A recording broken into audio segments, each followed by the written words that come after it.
السلام عليكم ورحمة الله. نشرة الأخبار من الفضائية الإريترية والمستهل بأبرز العناوين.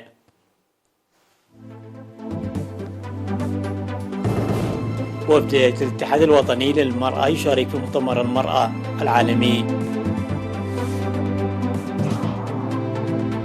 تطور خدمات رعاية الأمومة والطفولة في قزقزة. إصابة 8 مواطنين بفيروس كورونا اليوم. عطلة رسمية لمواجهة موجة وباء جديدة وبريطانيا تستعد للأسوأ. كوريا الجنوبية ترسل إلى الفضاء وصاروخ مصنوع محليا بالكامل. انفجار بمطعم صيني يؤدي إلى مقتل 3 أشخاص وجروح العشرات. أهلا بكم. شارك وفد عالي المستوى للاتحاد الوطني للمرأة برئاسة رئيسة الاتحاد السيدة تخاتس فميكيل في المؤتمر الدولي الثالث الذي انعقد من 13 وحتى 15 من أكتوبر في مدينة سان بطرسبورغ الروسية تحت شعار تقوية الصداقة العالمية والتنمية الاقتصادية. وبحث المؤتمر الذي شاركت فيه مسؤولات اتحادات ومنظمات المرأة في أفريقيا والشرق الأوسط وأوروبا وآسيا دور المرأة لبناء المجتمع والعالم وتحسين حياة الإنسان وتقوية الدول الثقة فيما بينها لتمهيد الأرضية لتطوير الاقتصاد وتأهيل المرأة لاقتصادها بالتقنية الحديثة وتقوية مساهمة المرأة في الاستثمار والشراكة وكذلك تجارب الدول والمنظمات الدولية في قضية المرأة. وقيم المؤتمر أنشطة 3 سنوات وبحث التحديات وتوصل إلى تفاهم للمساعدة لتبادل التجارب للوصول إلى الفهم المشترك. والتقى وفد الاتحاد الوطني للمرأة الإريترية على هامش المؤتمر مع ممثلات مختلف الدول موضحا فرص وتحديات المرأة الإريترية والعمل لتطويرها بالتعليم والتقانة. يعقد المؤتمر الدولي للمرأة كل 3 سنوات. من ناحية ثانية شاركت إريتريا في المنتدى العالمي الرابع الذي انعقد من 12 وحتى 15 من أكتوبر وشاركت فيه أكثر من 40 دولة نظمته وزارة الخارجية الروسية تحت شعار النجاحات الدبلوماسية والشباب الدبلوماسيين.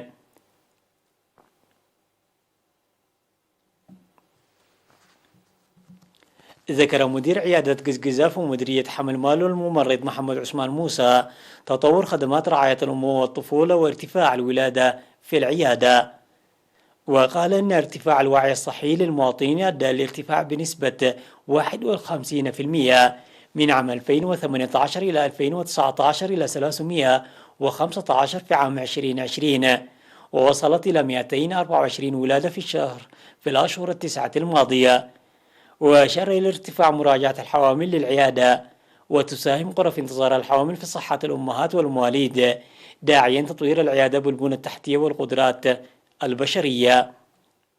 وأوضح فعالية برامج التطعيم الجارية والقيام بالتوعية المستمرة وتوزيع الناموسيات لمكافحة مرض الملاريا ومساهمة الممرضين الجوالين في القرى لضمان الصحة العامة.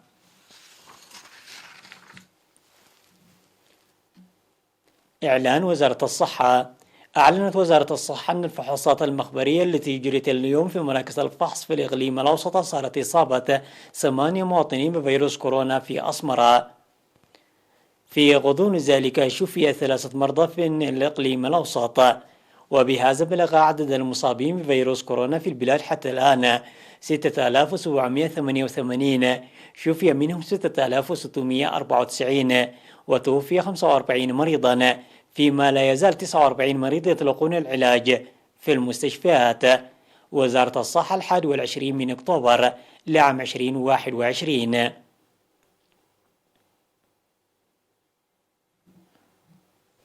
قدم مكتب وزارة العمل والرعاية الاجتماعية في مديريتي فورتوساوا ودقة دعما باللوازم الدراسية لحوالي 170 طالبا محتاجا.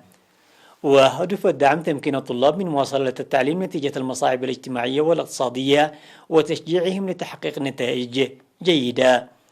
وأوضح مسؤولو المكتب أن الدعم قدم ل 88 طالبا في فورتوساوا و80 طالبا في دقة مشيرين إلى أنه سيساهم لتخفيف مصاعب الأسر الاقتصادية.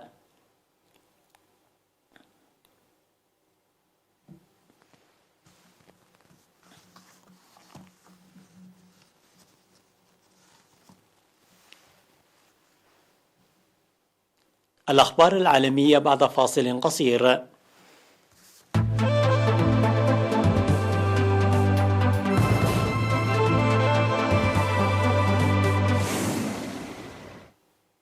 وافق الرئيس الروسي فلاديمير بوتين على فرض الإغلاق العام في أماكن العمل لمدة أسبوع في مستهل نوفمبر المقبل لمكافحة زيادة قياسية في الوفيات والإصابات بفيروس كورونا المستجد. واتخذت السلطات في أنحاء البلاد خطوات لمكافحة تفشي الفيروس، مما يعكس الحاجة الملحة لذلك في ظل مواجهة عزف شعبي واسع النطاق عن تلقي لقاح سبوتينغ في الروسية الصنع. وفرضت بلدية موسكو حظرا على مغادرة المنزل مدته 4 أشهر لمن تزيد أعمارهم على 60 عاما ولم يتلقوا اللقاح المضاد لفيروس كورونا. وسجلت روسيا 10,028 وفاة مرتبطة بفيروس كورونا في الساعات 24 الماضية و34,073 إصابة جديدة. وبلغ إجمالي الإصابات بالفيروس في البلاد أكثر من 8,094,000.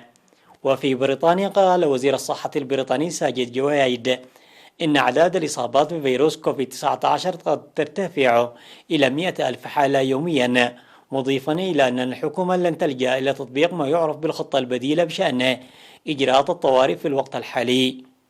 يشار إلى أن قرابة 242 مليون شخصا في العالم أصيبوا لحد الساعة بفيروس كورونا، في حين وصل إجمالي عدد الوفيات الناتجة عن الفيروس إلى أكثر من 5,124,000.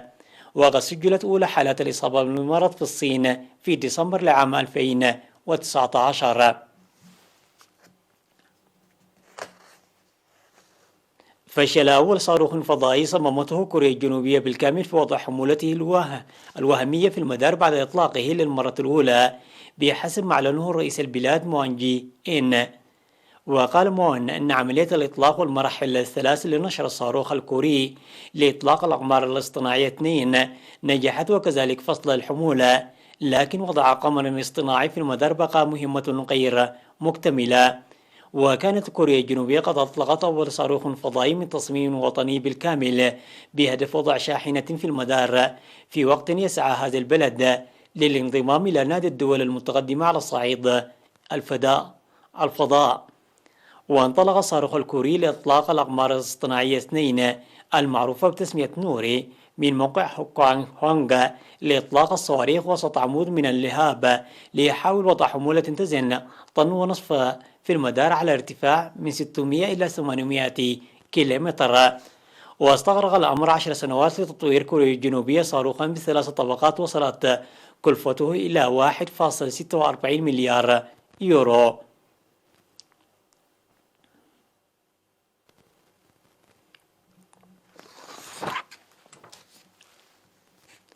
قتل 3 أشخاص على الأقل وجرح العشرات في انفجار غاز على ما يبدو في إحدى مطاعم دمر شارعا مزدحما في مدينة صينية كبيرة حسب وسائل الإعلام الحكومية. وذكرت وكالة الأنباء الصينية جديدا أن الحادث وقع في شينيانغ عاصمة المقاطعة لوانغ المتاخمة لكوريا الشمالية. وبث التلفزيون الحكومي فيديو تم تصويره من سيارة يظهر لحظة الانفجار المفاجئ لواجهة مبنى تلاه سقوط حطام وسحابات ضخمة من الدخان الرمادي. وقالت صحيفة الشعب اليومية أن رجال الإنقاذ عثروا بالفعل على جثث 3 قتلى وأكثر من 30 جريحا. وبالإضافة إلى المطعم الذي وقع فيه الانفجار تظهر مباني سكنية ومتاجر في الشارع المتضرر بحسب وكالة أنباء الصين الجديدة، مما يثير مخاوف من كشف خسائر أكبر في الساعات المقبلة.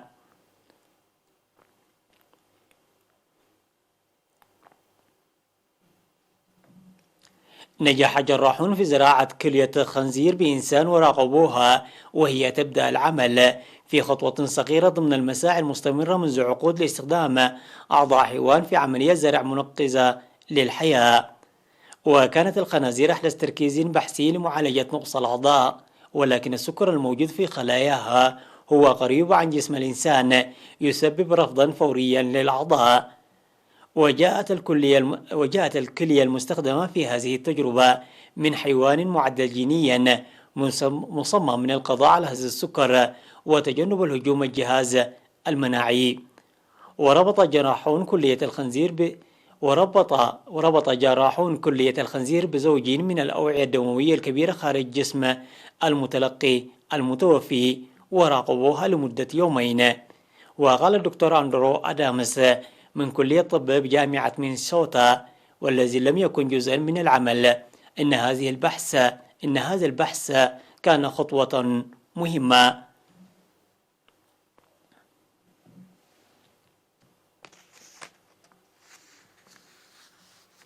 عناوين النشرة مجددا. وفد الاتحاد الوطني للمرأة يشارك في مؤتمر المرأة العالمي. تطور خدمات رعاية الأم والطفولة في قزقزة. إصابة 8 مواطنين بفيروس كورونا اليوم.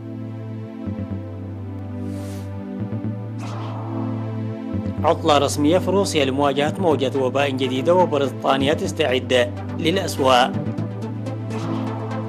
كوريا الجنوبية ترسل إلى الفضاء صاروخا مصنع محليا بالكامل. انفجار بمطعم صيني يؤدي إلى مقتل 3 أشخاص وجرح العشرات. انتهت النشرة وإلى اللقاء.